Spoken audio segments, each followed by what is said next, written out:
Bismillahirrahmanirrahim. Assalamualaikum warahmatullahi wabarakatuh.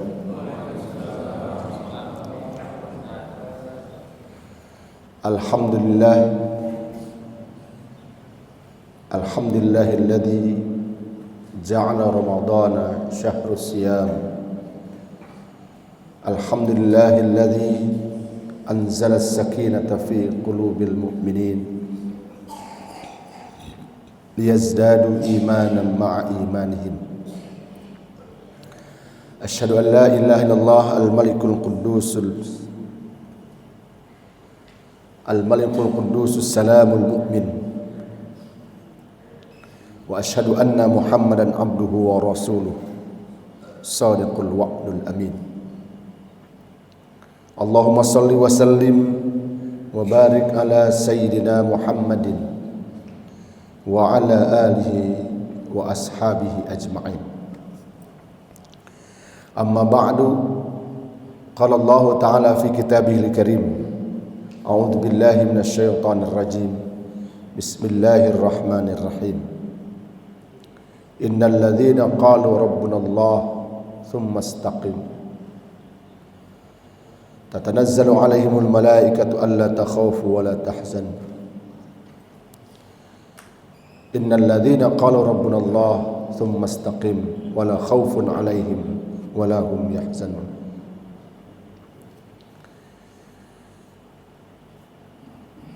Shadaqallahul azim. Hadirin jamaah salat subuh yang dimuliakan Allah Subhanahu wa taala. Segala puji marilah kita panjatkan kehadirat Allah atas nikmat kesempatan berjumpa dengan bulan Ramadan. Entah masih berkesempatankah kita berjumpa dengan bulan Ramadan di tahun depan. Kita berdoa semoga kita masih dapat menikmati Ramadan sampai akhir dan dapat berjumpa dengan bulan Ramadan berikutnya. Salawat beserta salam marilah kita limpahkan kepada Nabi tauladan bagi orang-orang yang beriman, Habibina wa syafi'ina wa maulana Muhammad sallallahu alaihi wasallam, pada keluarga, sahabat dan umatnya hingga akhir zaman. Hadirin yang dimuliakan Allah, tak terasa sudah berada di pertengahan Ramadan. Untuk menandakan berada di pertengahan Ramadan, sudah cukup dengan melihat seberapa banyak jumlah jamaah yang hadir pada malam tarawih tadi. Kalau setengah masjid berarti sudah setengah Ramadan. Karena pada awal Ramadan penuh sampai belakang, penuh sampai ke pagar pelataran, menjelang pertengahan masjid yang penuh, yang lainnya kosong. Menjelang akhir, masjid akan semakin banyak kemajuan jamaahnya. Pindah dari masjid menunaikan sholatnya, pindah menunaikan zakat mal. Bukan zakat mal. Kalau zakat mal nanti malam takbiran biasanya. Kalau zakat mal udah berburu baju lebaran. Mudah-mudahan kita istiqomah, tetap teguh pendirian sekalipun orang-orang banyak yang meninggalkan. Pada kesempatan ini, kalau materi kultum yang kuliah subuh, kulsum, ini yang tepat apa istilahnya? Kalau kulsum kuliah subuh, kalau kultum kuliah terserah antum. Kalau kulsum kuliah 10 menit, kalau kultum bisa juga kuliah 17 menit, bisa juga kultum kuliah 75 menit. Materi yang tema yang ada di jadwal sebenarnya berkenaan dengan istiqomah. Istiqomah itu secara bahasa bermakna teguh pendirian. Istaqima yastaqim, teguh pendirian. Allah menyebutnya innal ladzina qalu rabbunallah tsumma istaqamu. Kata Allah, sesungguhnya orang-orang yang mengatakan saya beriman kemudian dia istiqamah, fala khaufun alaihim wala hum yahzanun. Maka kalau orang yang istiqamah tidak pernah takut dan tidak pernah ragu, tidak pernah sedih. Jadi kalau orang yang istiqomah berarti nggak pernah takut, nggak pernah sedih. Kalau kita masih merasa sedih saat nggak punya baju lebaran, tidak punya THR, berarti kita belum termasuk orang yang istiqomah. Kata Rasulullah ketika ditanya oleh para sahabat, apa amal yang kira-kira membawa saya ke surga? Kata Rasulullah, amantu billah, amana billah, tsumma istaqim. Beriman kepada Allah kemudian istiqomah.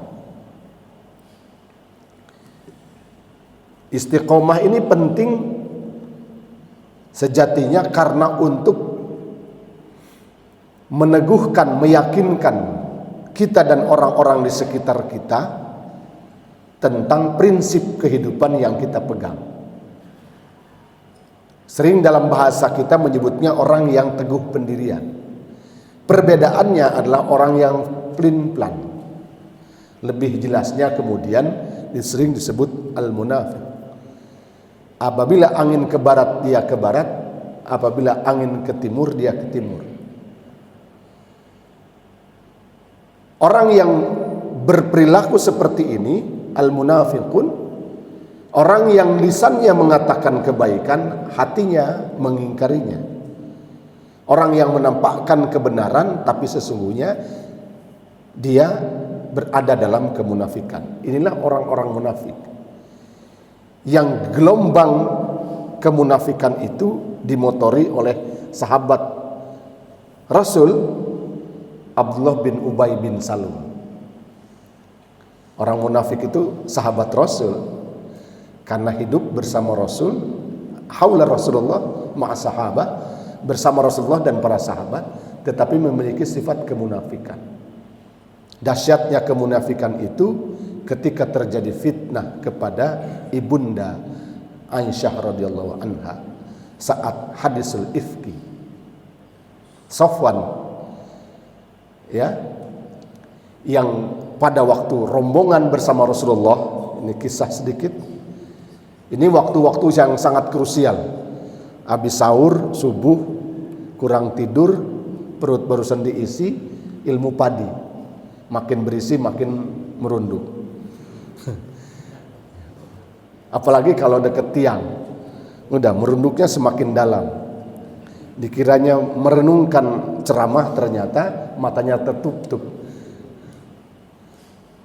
Itulah sering orang kalau datang ke masjid begitu. Kalau susah tidur, susah ngantuk, datanglah ke masjid. Apalagi hari Jumat. Ntar dia datang paling awal karena bulan Ramadan, sedang pergi sesuatu yang jauh. Ini kisah sedikit. Datang dia jam 11.30 sudah ada di masjid. Kebetulan masjidnya banyak tiangnya, seperti Masjid Nabawi. Banyak tiangnya, dia sholat, kemudian dia zikir, bersandar sambil zikir. Perasaan dia berdikir. Tiba-tiba dibangunkan dia untuk sholat. Dia bangun, dia bikin sholat. Dia berpikir, Mas, ini aliran apa masjid ini? Kenapa emangnya Pak? Kok nggak ada khutbah, nggak ada apa, langsung sholat? Dia bilang aliran apa? Ternyata dia tidur. Bukan aliran apa tuh masjid? Karena ternyata nggak ada azan, nggak ada qomat, nggak ada khutbah. Padahal sholat Jumat. Dia bilang, Mas, ini masjid aliran apa? Muhammadiyah nggak begini. NU nggak begini, Naqsabandiyah nggak begini. Kenapa ini tiba-tiba sholat 2 rakaat? Ternyata dia tertidur. Ada juga yang bilang masjid ini speakernya rusak. Saya nggak mendengar khutbah saat menyampaikan, khotib menyampaikan khutbah. Rupanya dia tidur, bukan speakernya yang rusak. Banyak di sini juga kayaknya yang kadang-kadang kalau sholat Jumat speakernya rusak nggak kedengar. Pada kisah mana tadi? Hadirin sekalian yang dirahmati Allah Subhanahu wa taala, pada saat Sofwan buang air kecil ke satu tempat, kalau dulu belum ada toilet di tempat peristirahatan, dia pergi ke tempat yang jauh buang air kecil. Pada saat yang sama Ibunda Aisyah merasa tertinggal kalung di tempat peristirahatan, balik lagi sendirian tanpa diketahui yang lain. Sofwan merasa setelah menyelesaikan hajatnya dia kembali ke tempat rombongan, ternyata rombongan sudah berangkat, yang tertinggal hanya Ibunda Aisyah. Maka dengan sopan Sofwan meminta kepada Ibunda Aisyah untuk naik ke kudanya dan dituntun. Begitu nyusul rombongan, semua geger. Ibunda Aisyah yang kita tahu dan kita kenal masih sangat muda, cantik jelita, cerdas pula, dibawa berdua dengan seorang laki-laki yang juga seorang laki-laki yang tampan, tentu berpikir kemana-mana. Orang munafik mulai bekerja, nah tuh bikin desas-desus. Karena kata Rasulullah, ya, ma khala rajulun bimra'atin illa thalithuhuma asyaitan. Bila seseorang laki-laki dan perempuan berdua, yang ketiganya setan. Seringkali memang begitu. Buat desas-desus, geger Madinah, terjadi fitnah. Rasulullah sebagai manusia biasa terakal, kalau bahasa sekarang itu termakan dengan isu. Padahal itu hoax. Kalau orang sharein kita nyebutnya hoax. Kalau orang pandai bilang goak, sok ngagoak we eta mah cenah. Nah gitu, orang pandai bilang mah goak, sok ngagoak we eta mah cenah. Padahal hoax aslinya itu bahasa, dulunya bahasa Belanda kayaknya, itu bahasa Inggris. Hoax jadi hoax. Pandai bilang goak, ngagoak we eta mah cenah. Nah, beredar semua isu, termasuk Abu Bakar radhiyallahu anhu juga termakan isu itu. Nabi Muhammad mendiamkan. Bagaimana itu katanya istri Nabi? Tengah terjadi fitnah segala macam. Wah, geger Madinah. Nabi Muhammad diam 1000 bahasa. Yang menjadi harapan satu-satunya ayahanda tercinta juga mendiamkan. Bahkan kira-kira meminta Rasulullah untuk menceraikan Aisyah, maki Aisyah, diam semua termasuk. Kata Sayyidah Aisyah menangis ketika itu, karena merasa himpitan luar biasa, fitnah.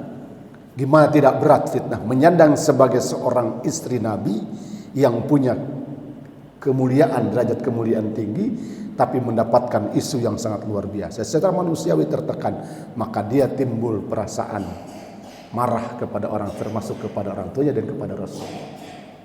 Tapi kemudian turun ayat untuk membersihkan nama Ibunda Aisyah radhiyallahu anha.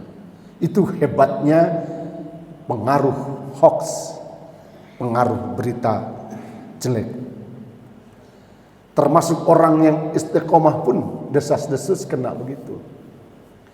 Terjadi kehancuran kaum muslimin di sepanjang sejarah pun berawal dari situ. Dari berita hoax. Berita hoax yang paling juga membuat geger kaum muslimin pada masa Khalifah Ali bin Abi Thalib. Karena orang munafik semakin banyak berkembang, Abdullah bin Ubay bin Salul, ya.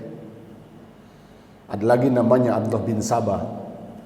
Kelompok orang munafik yang mendenguskan perilaku-perilaku itu.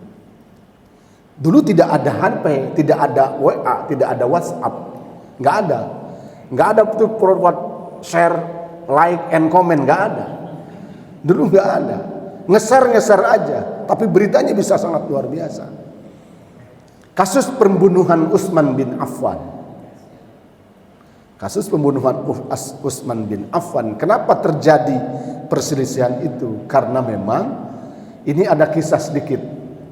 Ini biar cerita aja lah, kalau pakai cerita cenghar kayaknya gitu ya, cenghar.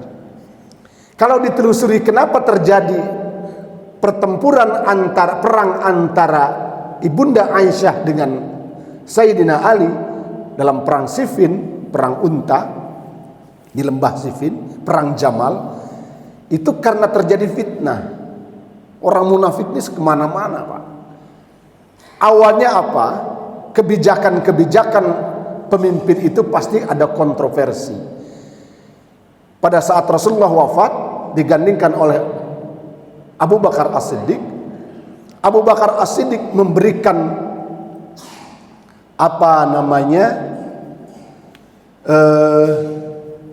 keputusan.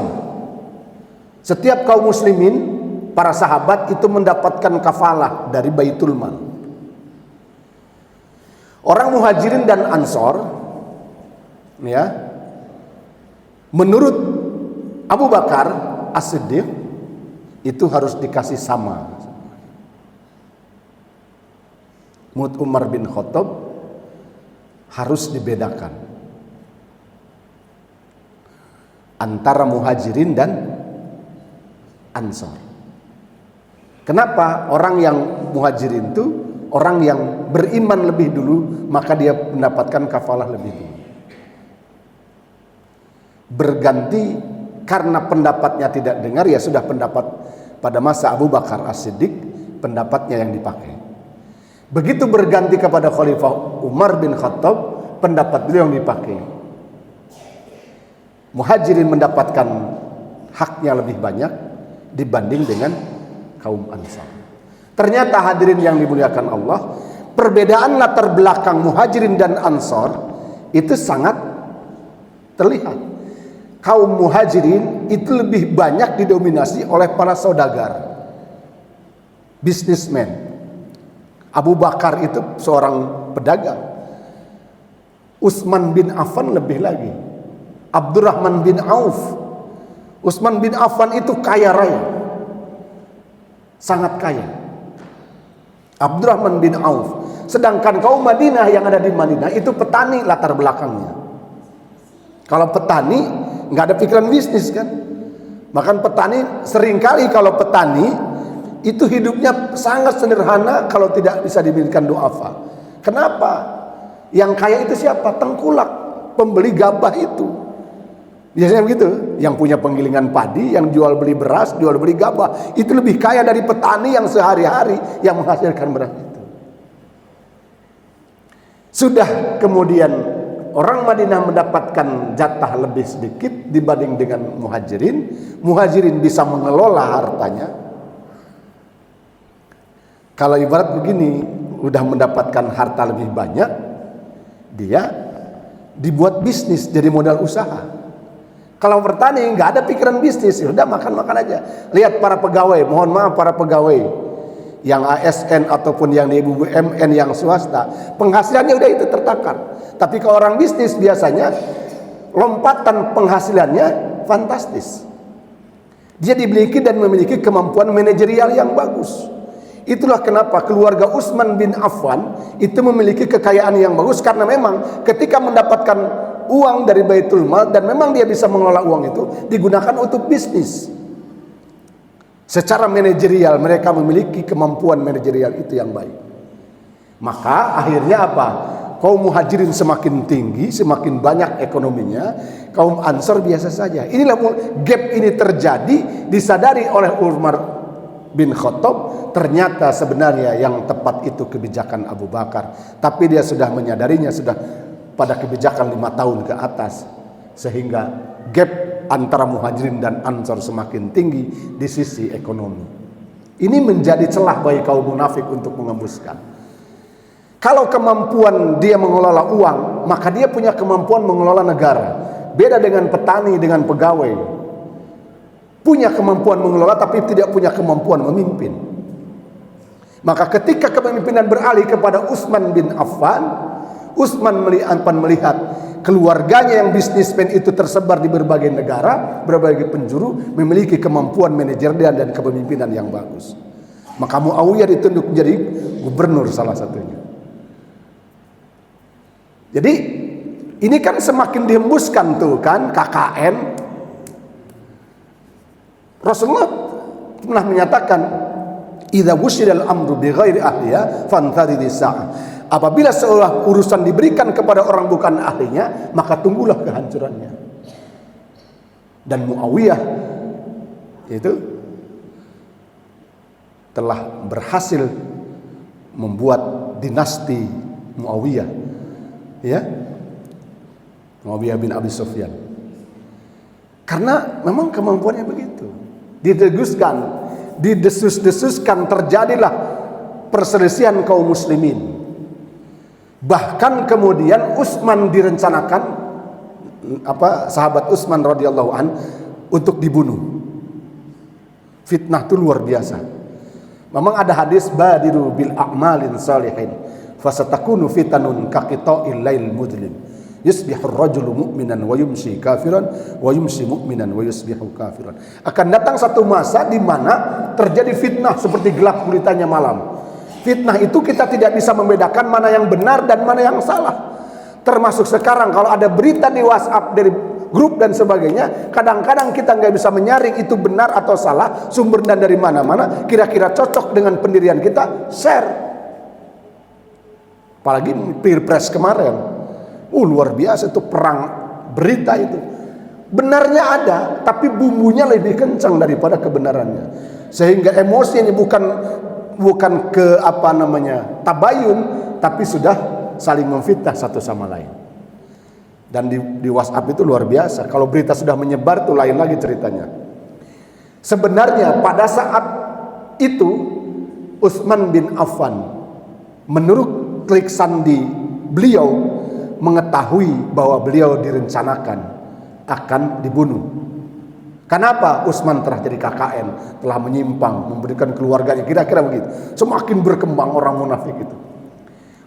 Sayyidina Utsman diberikan berita bahwa beliau akan dibunuh, konspirasinya di tempat si fulan ini. Pasti negara punya telik sandi kan? Negara dari dulu pasti punya mata-mata. Sampai telinga kabar itu kepada Utsman bin Affan, ini menurut cerita, karena waktu itu saya nggak ada di sekitar Utsman, jadi ceritanya ini juga cerita, nggak dapat waktu itu nggak. Hanya Sayyidina Utsman tidak mau mengambil keputusan.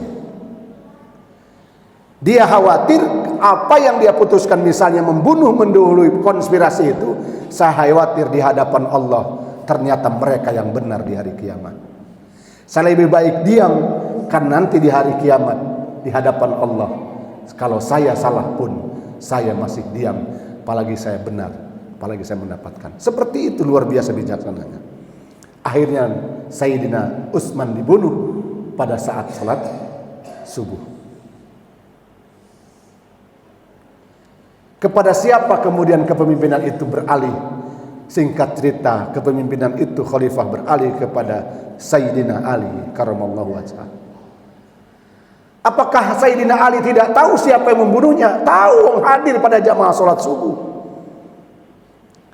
Tetapi beliau sebagai seorang pemimpin membaca siapa orang-orang di belakangnya, yang jika keputusan ini gegabah diambil, maka dalam perspektif itu akan terjadi kegoncangan luar biasa, negara dalam keadaan genting, kira-kira begitu.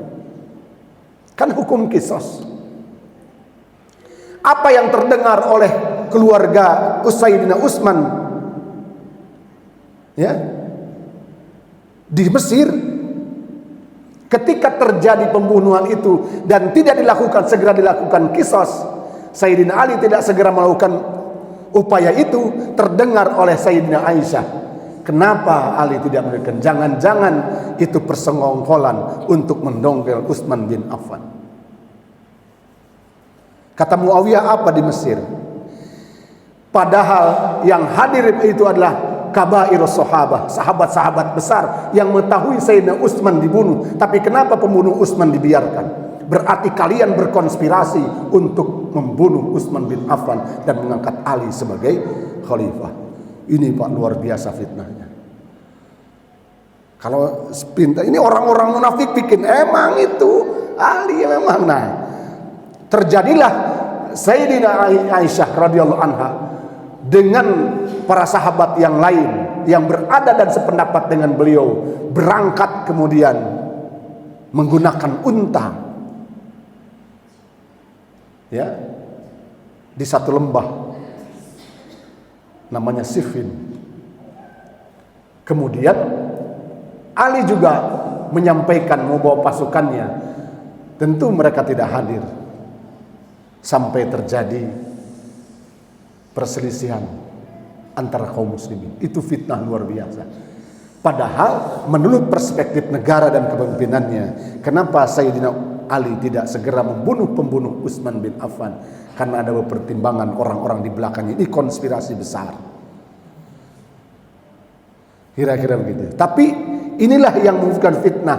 Kemudian setelah pemerintahan Sayyidina Ali semakin berkembang, tumbuh, semakin bertumbuh pula perpecahan kaum muslimin, saling bunuh, saling serang. Ini hoaks itu sudah terjadi pada zaman dulu. Dahsyatnya ketika terjadi tahkim, pindahnya antara kekuasaan, ada Muawiyah mengangkat khalifah, itu karena persoalan diplomasi politik. Zubair bin Awam menikah dengan Tolha. Utusan Sayyidina Ali dan utusan Muawiyah bertemu setelah terjadi kesepakatan gencatan senjata. Sebenarnya mereka secara pribadi tidak ada masalah. Yang menghembuskan itu orang-orang munafik supaya terjadi perperangan. Oke, kalau begitu kita bermusyawarah. Kita bertahkim di bawah Al-Quran. Utusan Sayyidina Ali datang, utusan Muawiyah juga datang. Ya, Abu Musa al-Ash'ari kalau tidak salah, yang utusan dari Sayyidina Ali. Kata beliau, kalau begitu saya sebagai utusan khalifah menyatakan beliau sudah bukan sebagai khalifah, di-freekan semuanya. Menurut utusan dari Muawiyah, tidak boleh ada kekosongan kepemimpinan. Begitu Abu Musa al-Asy'ari mengatakan Sayyidina Ali tidak lagi sebagai khalifah, kata utusan Muawiyah mengatakan, dengan ini saya mengangkat Muawiyah sebagai khalifah, karena tidak boleh terjadi kesokan kepemimpinan. Pulang mulai masing-masing. Mereka memberikan khilafah, khalifah di sini juga sebagai khalifah. Pertarungan sengit sampai kemudian beralihlah kekuasaan itu kepada Sayyidina Ali terbunuh, kemudian beralih kepada anak putranya Hasan. Dan kemudian Hasan dengan sukarela karena melihat pertempuran kaum muslimin, sesuai dengan prediksi Rasulullah, cucuku ini akan menjadi peredam terjadinya fitnah. Kata Hasan, dengan begini saya serahkan kekhalifahan kepada Muawiyah. Karena pertemuan sangat luar biasa. Ini terjadi fitnah. Sampai jam berapa, Pak? Ya? Sampai suruh. Wis mengadeg ya. Ngomong laki wedang pisan. Yang dibawa mah enak. Jadi kita lanjut aja ya kalau gitu. Ini kisah-kisah berlanjut bagaimana orang munafik dan seluruh instrumennya, seluruh pasukannya, seluruh pengikutnya itu membuat kerusakan di sana sampai dengan hari ini. Di tubuh kaum muslimin ada orang-orang seperti itu. Ada orang-orang yang berpura-pura masuk Islam, kemudian membunuh Sayyidina Umar bin Khattab karena dia dendam orang tuanya dibunuh pada masa kekhalifahan beliau pada satu pertempuran. Utsman bin Affan juga begitu, Sayyidina Ali juga begitu. Siapa yang membunuh Sayyidina Ali? Itulah orang-orang Khawarij. Khawarij itu artinya yang keluar dari barisan. Dia mengatakan ketika Sayyidina Ali tidak segera bertahkim membunuh Utsman, maka beliau telah keluar dari Al-Quran. Kalau keluar dari Al-Quran, beliau adalah kafir dan halal darah. Abu Muljam sebagai seorang hafal Quran, menjadi guru Al-Quran yang diutus oleh Umar bin Khattab ketika itu sebagai khalifah, mengajarkan Al-Quran di sekitar Syam, tapi kemudian membunuh Sayyidina Ali karena dia termasuk golongan Khawarij, mengatakan Sayyidina Ali telah keluar dari Al-Quran, tidak bertahkim. Kan ini kan luar biasa. Disitulah kemudian munculnya Syiah. Orang-orang yang cinta kepada Sayyidina Ali, tidak suka Ali dibegitukan. Muncullah hadis-hadis palsu. Yang memproduksi hadis palsu itu sebenarnya orang-orang Syiah. Paling ekstrimnya bahwa Al-Quran itu salah turun, bukan kepada Muhammad, harusnya kepada Ali. Syiah itu terbagi ada 9 sekte, ada 9. Rafidhah itu paling tinggi, dan yang paling dekat dengan Ahlus Sunnah Syiah Zaidiyah, yang karangan kitabnya itu terkenal dengan Nailul Autar. Itu menurut sejarah lebih kepada Zaidiyah, tapi dekat dengan Sunni, hanya tetap pengagung Ali. Ini kaum munafik, ini yang mendirikan Syiah itu kemudian. Dan ada di kubu Khawarij, kubu Syiah yang mencintai Ali berlebihan dan yang menghukumi Ali kafir berlebihan. Abu Muljam itu penghafal Al-Quran, dan dia ketika dikisos itu mengatakan, saya melihat surga. Masya Allah, dahsyat. Maka hati-hati kalau menyebarkan sesuatu, bisa meyakini dan diyakini orang, menyebabkan orang itu tergelincir kepada kejelasan, tapi merasa diri benar. Ini yang paling mengerikan itu ketika dia melakukan kesalahan, tapi dalam persepsinya dia melakukan kebenaran. Inilah yang dilakukan oleh Abu Muljam, penghafal Quran. Kita serahkan kepada Allah seperti apa hukuman atau apa yang dilakukan nanti di akhirat. Wallahu a'lam bishawab. Beliau hafal Quran, menjadi sangat cinta kepada Al-Quran, dan mengatakan Sayyidina Ali keluar dari Al-Quran, tidak bertahkim dengan Al-Quran, maka layak untuk dibunuh, maka layak untuk disingkirkan. Sayyidina Ali tahu siapa yang membunuhnya, tapi Sayyidina Ali tidak pernah memutuskan kisos, yang memutuskan itu hakim. Jadi ini tentang orang munafik. Oleh karena itu, hadirin yang dimuliakan Allah Subhanahu wa taala, menjelang syuruk ini, alhamdulillah, bentar lagi ya syuruknya. Jam berapa?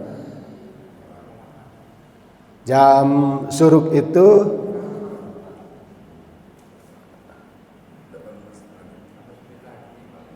58. Habis syuruk jangan langsung sholat isyraq, tunggu 5-10 menit, 1,5 jam baru sholat isyraq, sholat 2 rakaat. 2 rakaatnya itu pahalanya sama seperti haji dan umroh, sempurna. Orang yang duduk di masjid masih punya wudu, duduk di masjid zikir atau mencari ilmu sampai dengan waktu isyraq, dia sholat isyraq habis syuruk, sholat isyraq, tapi tidak langsung sholat 5-15 menit, 10 menit baru dia sholat, maka itu pahalanya seperti haji dan umroh dengan pahala yang sempurna. Ya paling enggak seminggu 2 kali lah ya.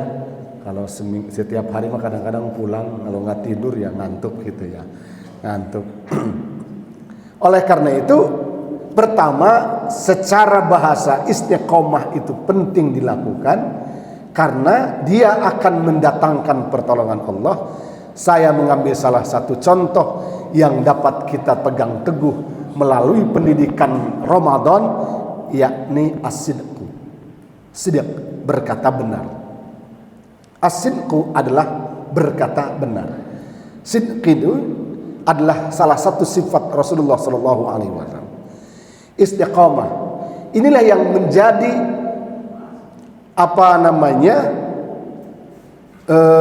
disebutnya personal branding, menjadi ciri dan sifat kepribadian Rasulullah dari 1400 tahun yang lalu hingga kini dengan sebut as-sidq.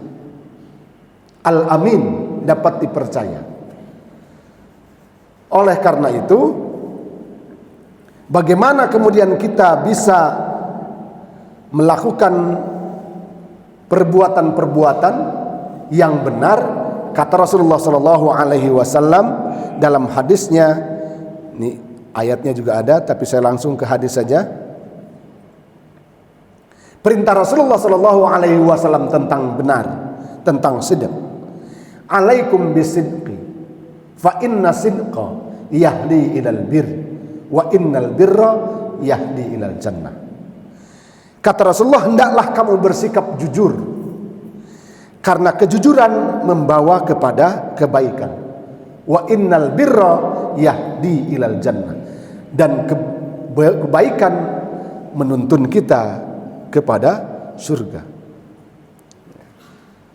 Wa ma yazalur rajul yasduqu wa yataharra as-sidqa hatta yuktabu indallahi siddiqan.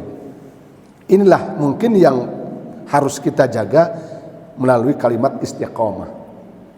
Seseorang yang selalu jujur dan mencari kejujuran, istiqomah dalam sikapnya, dalam kejujurannya, hatta yuktabu indallah, sampai ditulis oleh Allah siddiqan, dia sebagai orang yang benar.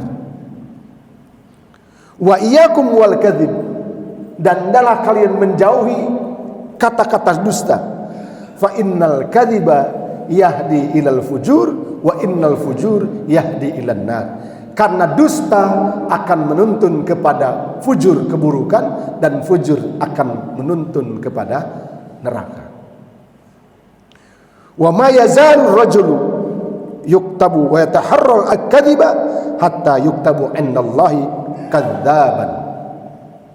Jika seseorang senantiasa melakukan kebohongan,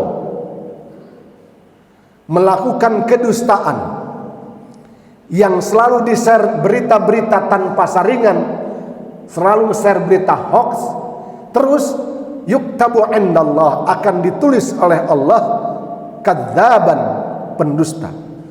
Kalau orang sudah melakukan kebaikan dan terus nantiasa menjadikan kebaikan itu sebagai sikap hidupnya, punya personal branding, punya dan teropini sebagai orang baik, maka ditulis oleh Allah sebagai orang baik. Penduduk langit akan mencatat, seperti kata hadis, irhamu ma fil ardi yarhamkum ma fis sama. Kata Rasulullah, cintai penduduk bumi, maka engkau akan dicintai penduduk langit. Oleh karena itu, istiqomah dalam sikap jujur itu penting.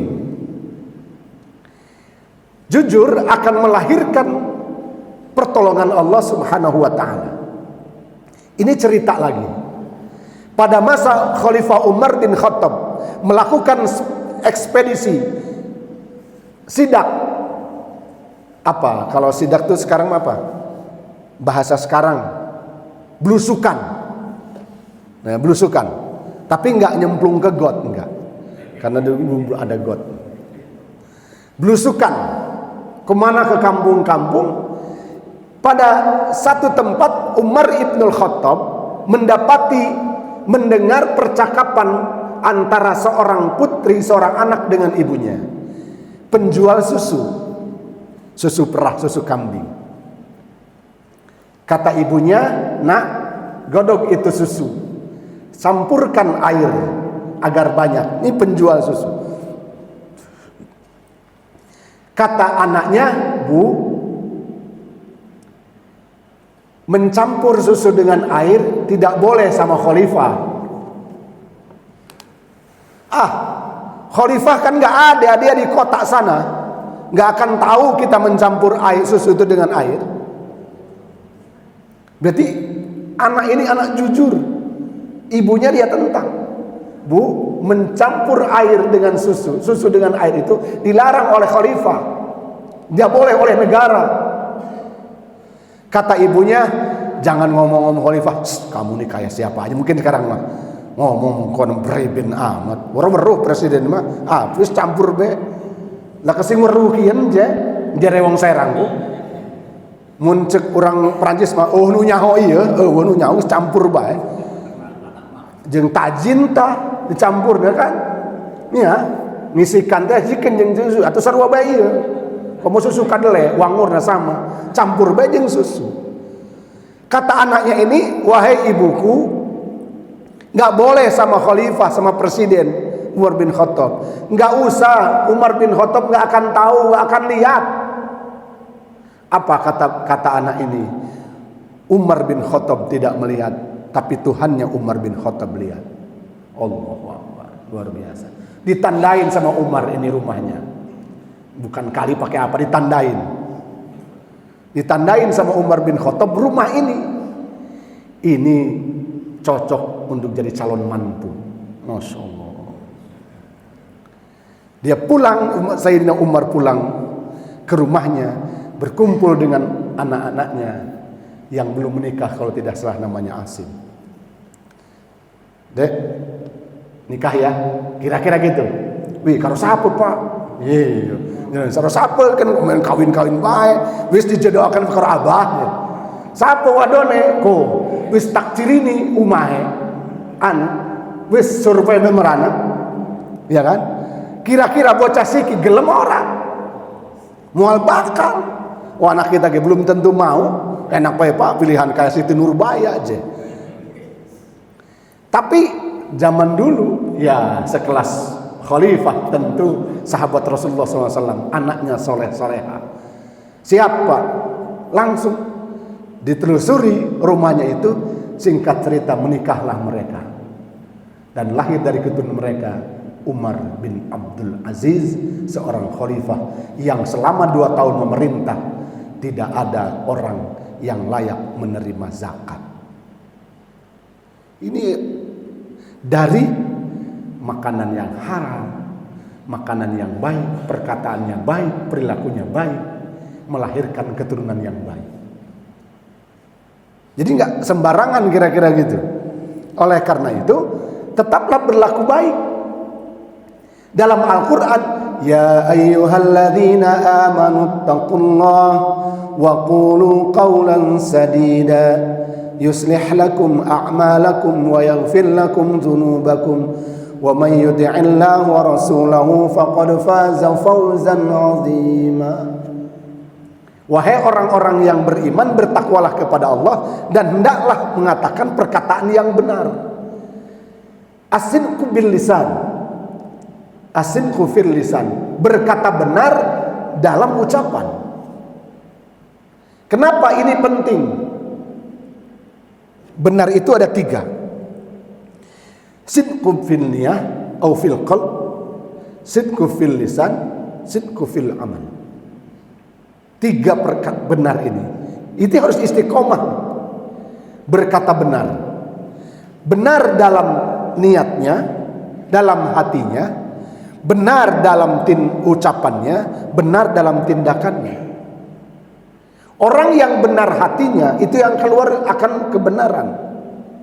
Maka tergantung apa yang menjadi konsumsi dalam yang melekat di sini. Karena apa yang diisi lewat pendengaran, penglihatan, apalagi masuknya informasi dari pendengaran dan penglihatan. Itu yang membentuk paradigma berpikir. Kalau yang masuk ke dalam dirinya kebaikan, maka insya Allah yang keluar kebaikan. Kalau masuk ke dalam bejana, ke dalam teko itu kopi, insya Allah yang keluar lagi kopi. Boleh nggak ngomong kopi nih lagi puasa? Boleh ya, boleh ngomong kopi doang. Ngomong doang nih. Kadang-kadang dibayangin, itu. Kalau yang masuknya teh, keluar teh. Jadi secara instan memang sesuatu yang keluar itu ya udah tidak ada sangkut pautnya. Padahal semua rangkaian dalam kehidupan ini pasti ada sebab akibat. Kenapa orang berbuat dusta? Boleh jadi yang masuk ke dalam dirinya itu bukan sesuatu yang baik, pendengaran, penglihatan. Itu yang disebut paradigma. Paradigma berpikir, cara berpikir itu tergantung informasi yang dia dengar, sesuatu yang dia lihat. Kalau yang didengar kebaikan, yang dilihat kebaikan, itu akan yang keluar kebaikan. Tapi kalau yang masuk ke sini binatang, yang keluar juga binatang, sumpah serapah. Kadang-kadang kalau marah yang keluar kebun binatang keluar semua. Monyet, anjing, babi, Gusti Allah, kadal, dasar lu kadal Mesir segala macam, ya Allah Akbar. Kadrun, kadal gurun. Ya kan istilah-istilah itu dilontarkan oleh mereka yang hatinya busuk. Tidak mungkin berkata kepada saudaranya, mu'al mu'minu wal mu'min akhul mu'min. Orang mukmin dengan yang lain itu saudara. Gak mungkin mengatakan pada saudaranya, anjing lu, babi lu. Naudzubillah min dzalik. Itu namanya kebun binatang. Kenapa? Yang masuk ke sini yang jelek-jelek. Wajar kalau kata-kata itu keluar dari sesuatu negara yang antah berantah, yang anjing pun disate. Pakai guling, babi guling, anjing guling. Maka Rasulullah melarang memakan daging binatang buas. Itu kenapa? Hewan yang bertaring, sesuatu yang buas tidak boleh masuk ke dalam tubuh manusia yang akan mudah berpengaruh. Pasti yang keluar akan marah terus, Pak, pemarah. Orang yang biasa makan itu, mohon maaf, anjing ada yang diguling kan, Bapak kalau ke daerah sana, Pak, seberang sana ke Manda ini, mana sana itu ke pasar itu biasa itu yang namanya menggantung pork, anjing, segala macam. Maka yang keluarnya insya Allah tuh kalau berantem, yang keluar kebun binatang semua keluar, saling mencaci satu sama lain. Kenapa? Yang masuknya panas, Pak. Barang panas masuk ke dalam perut, memang tidak berakibat panas dingin, tapi panas juga yang keluar, api juga yang keluar. Kalau makan api, yang keluar api. Maka Umar bin Khattab menyarankan untuk tidak memasukkan ke dalam perut ini makanan yang haram, karena satu sel pun akan dibakar di neraka. Kira-kira gitu. Ternyata bukan hanya itu, tapi berimplikasi kepada perilaku dan sikap, tutur kata. Ini jaminannya. Karena apa? Allah menjamin nih lewat ayat tadi yang dibaca saya, yang dibacakan tadi. Kalau orang setiapnya berkata benar, kata Allah, yuslih lakum a'malakum. Bahasanya yuslih lakum a'malakum. Allah pasti membaguskan amal-amal kalian. Ini janji Allah. Orang yang biasa berkata kebaikan, kebenaran, kejujuran, dituntun oleh Allah untuk melakukan kebaikan. Tidak ada kebaikan yang dilakukan dalam amal seseorang itu instan. Tidak ada. Dia harus terstruktur. Bahasanya terstruktur. Harus ngejalur dari hilir. Hilirisasi itu bukan hanya bisnis saja. Hilirisasi dalam urusan makan, pangan, dan papan. Dari mana ini kita pakai? Sesuatu yang kita pakai untuk amal kebaikan, untuk sholat, bagaimana hukumnya nyuri sajadah untuk sholat? Kira-kira gitu. Itu yang disebut money laundry. Money sejadah ya. Itu membersihkan harta. Harta itu dibersihkan. Kenapa? Ada pernah kejadian orang yang masukin kotak infak itu segepok duit masukin.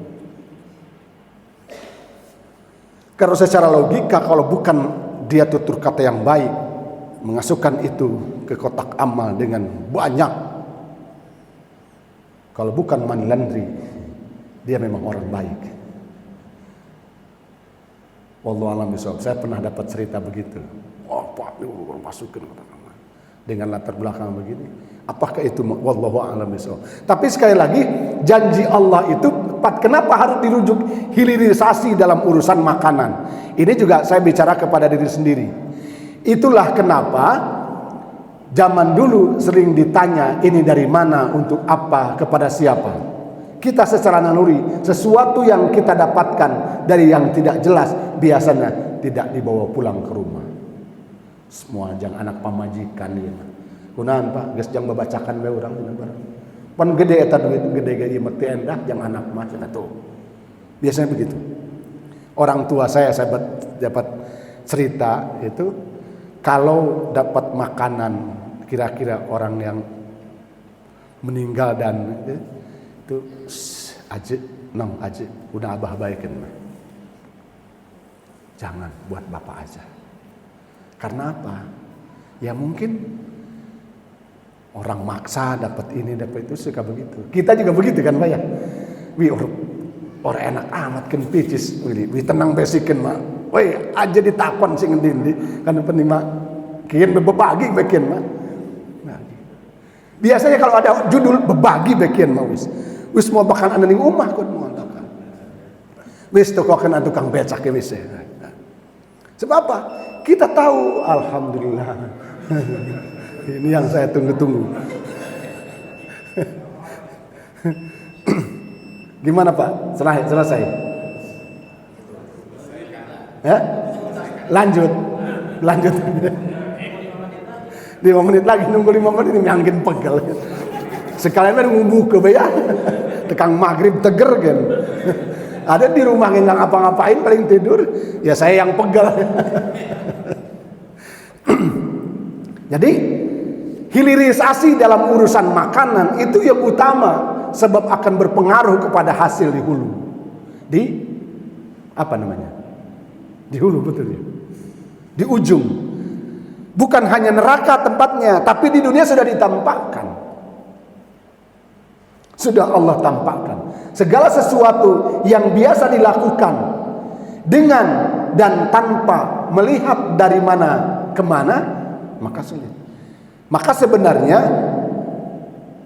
jadi orang kaya itu antara ingin dan tidak ingin. Ada satu nasihat suka muncul dalam TikTok.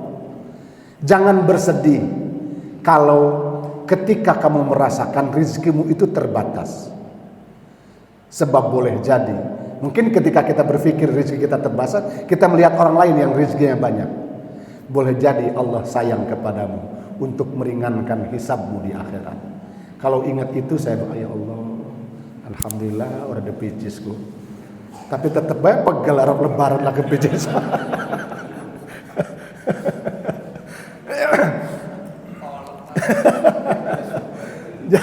Jadi, tapi itu penting untuk memberikan efek bahwa kalaupun kita mendapatkan sesuatu, jangan banyak ditahan untuk kepentingan pribadi. Ada hak orang lain yang harus dikeluarkan. Oleh karena itu, sekali lagi, menjadi orang baik itu tidak instan. Dia butuh proses. Saya hadirkan lagi kisah seorang anak pada masa Umar bin Khattab. Anak kecil penggembala, dia menggembalakan kambing yang ratusan, mungkin ribu. Bertemu dengan Khalifah Umar bin Khattab. Ya gulam, wahai bocah, duit siapa ke wedus ke? Dede derbeku le. Siapa yang punya? Wentening kota. Ada berapa kambing ini? Banyak tuan. Udah, saya beli aja kambing itu satu. Gak bisa tuan, ini bukan punya saya. Itu yang punya di kota sana. Saya hanya upah saja. Ngapain? Itu gak bilang aja ke sana. Dia juga gak akan ngitung banyak gini. Udah bilang aja dicokot serigala tak apa tak. Nyerut upahnya. Terus dicokot cemeret. Jadi wong Serang mah cemer kan ya. Apa kata dia? Setelah dipaksa begitu, anak ini mengatakan kepada Khalifah Umar bin Khattab, kalau begitu, fa ainallah, di manakah Allah? Nangis Umar mendengar perkataan anak itu. Kalau seperti itu, di manakah Allah? Ini sangat luar biasa. Umar bin Khattab meneteskan air mata karena ucapan anak ini. Jujur dalam lisannya, jujur dalam tindakannya. Tinggal ditanya, anak siapa ini? Wis kon jadi mantu kita baik. Zaman siki kan jadi mantu kan apa Pak? Sekarang ini kalau jadi mantu kan pengennya kriterianya bagus Pak ya. Bisa adzan, bisa qomat, bisa jadi imam, rajin ke masjid paling dulu subuh. Sok becek ning masjid ning musola. Siapa sing mengkonon? Aki-aki kabeh. Hampura paken mah, hampura. Wong lanang sing masih bujangan misalnya pejakat ting-ting jarang kan Pak. Melewat kabeh, melehoy. Jadi kalau nyari mantu yang soleh seperti tadi, gelatih ning masjid, azan bisa, qomat bisa, imam bisa. Barang dicek kabeh je. Terus aki-aki atau kerok maning bae.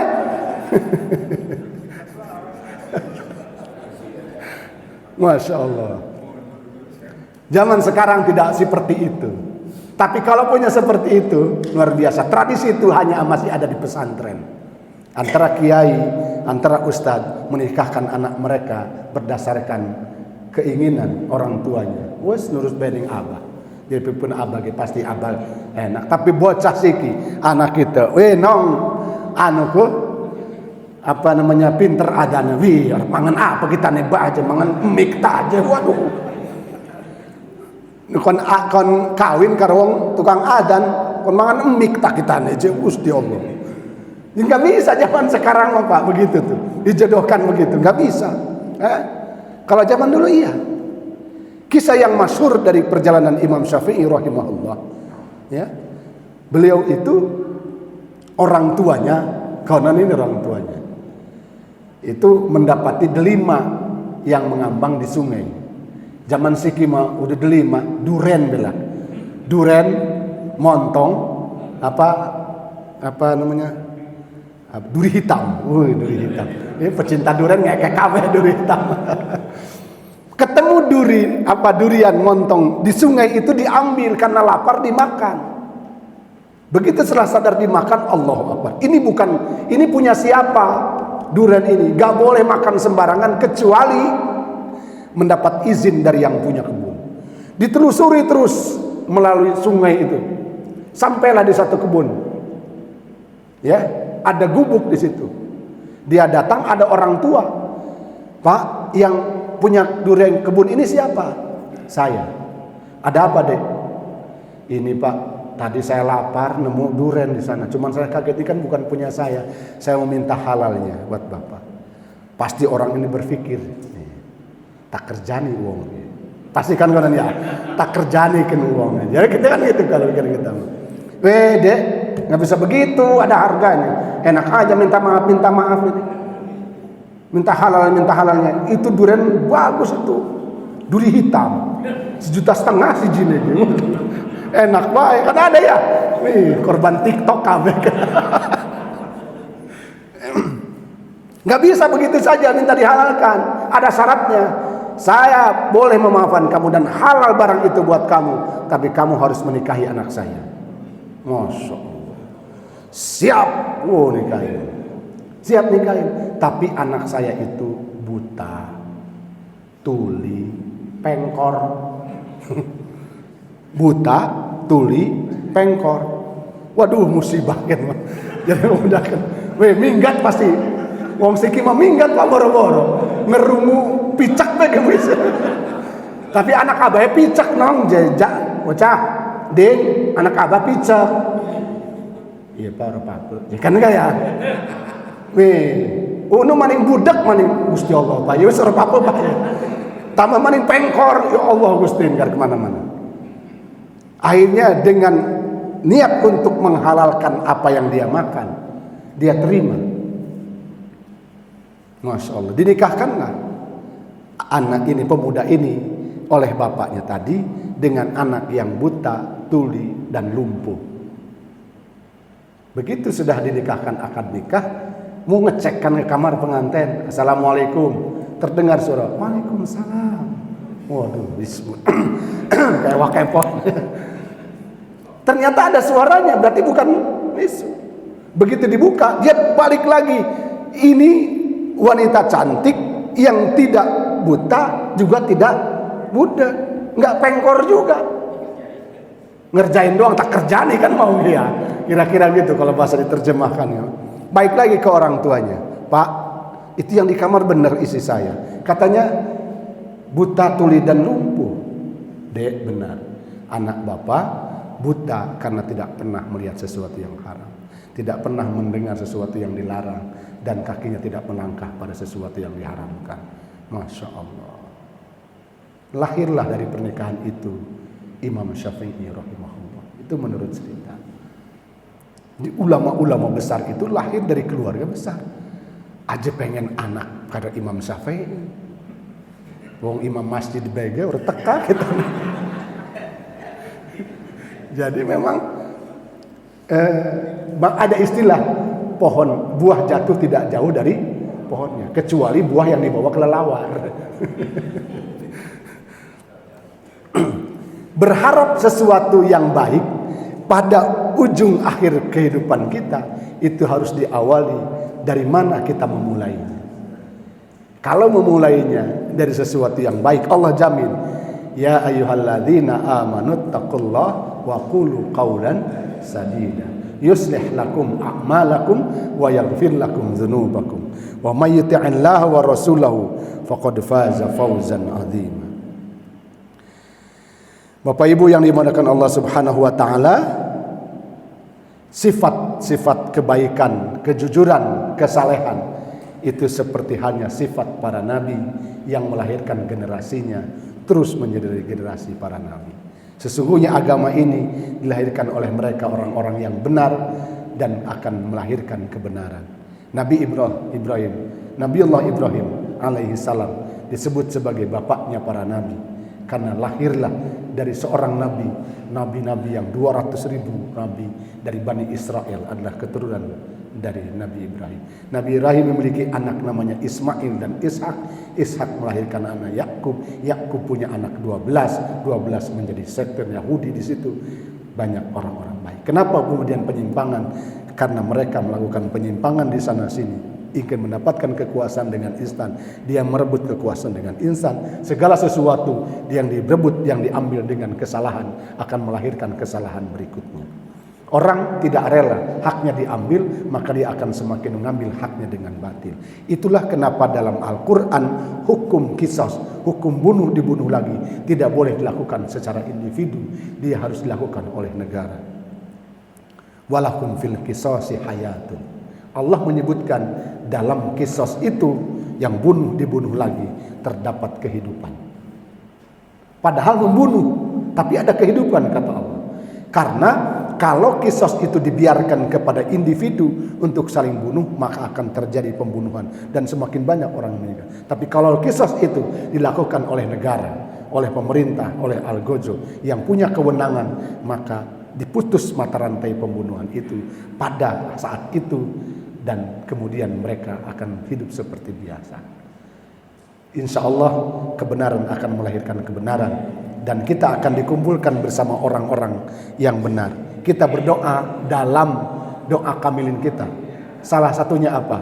Kita dikumpulkan bersama orang minan ladina an'amta alaihim minan nabiyyina was-siddiqina was-suhada'i was-salihin wa hasuna ulaika rafiqa. Dzalika fadlu minallah wa kafa billahi. Jadi setelah para nabi disebutnya apa? As-siddiqin. Kita memohon kepada Allah untuk dimasukkan ke dalam surga bersama orang-orang yang Engkau beri nikmat. Kita suka berdoa ihdinas siratal mustaqim siratal ladzina an'amta 'alaihim ghairil maghdubi 'alaihim waladdallin. Siapakah yang Engkau beri nikmat itu? Minal ladzina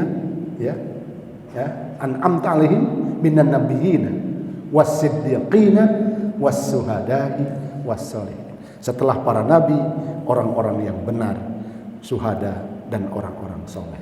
Allahumma ja'alna minas sadiqin, Allahumma ja'alna minas sabirin, Allahumma ja'alna minan ibadikas salihin.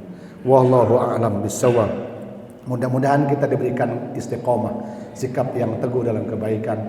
Paling tidak hifdzul lisan, menjaga untuk tetap berkata benar.